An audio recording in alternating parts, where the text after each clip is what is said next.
waa ànd gësam wàcc nañ seen gerew ba ca secteuru santé ba ñi wàccul gerew bi kay mooy borom jakarta yi seen ngëbub suuf lañ yor rek fi mu nekk nii bëgg a xajamal cere jomaay ji ndax nee nañu duñu wàccu benn yoon liñ leen teg attanuñ ko te duñu bàyyi benn yoon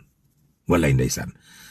Plaza cosmétique kër la gu doon jaay ay faux médicaments ak ay complément alimentaire gendarmerie teg na leen loxo. Mame Matar Gueye mi fi porté woon plainte xale yu jigéen yi ne woon dañuy def ab marche taati neen 31 décembre procureur nee na ku xam ñooña na ko wax ñan la ki njëkk a déclenché loola. wallaay Koungheul dafa am xeex bu metti bu fa amoon ci ay diggante yi sàmmkat yi ak baykat yi ba am kenn ku ci ñàkk bakkanam yal na ko yàlla yërëm. Waly Diouf Bodian nee na port autonome mu Dakar seen salaire weer wu nekk 30 milliards la ci toll ndax ñi fa ne war nañoo toll ci 2 junni doomu aadama ak juróomi téeméer yu ñuy fay weer wu jot ñii ay clientèle mu politique métti na lool. Guy Marius Sagna nee na Fadilou Keita ci waxam ji dafa am ay njuumte yu ci am waaw kay yàlla nañu yàlla may kenn ak jàmm juma mu baax tout le monde.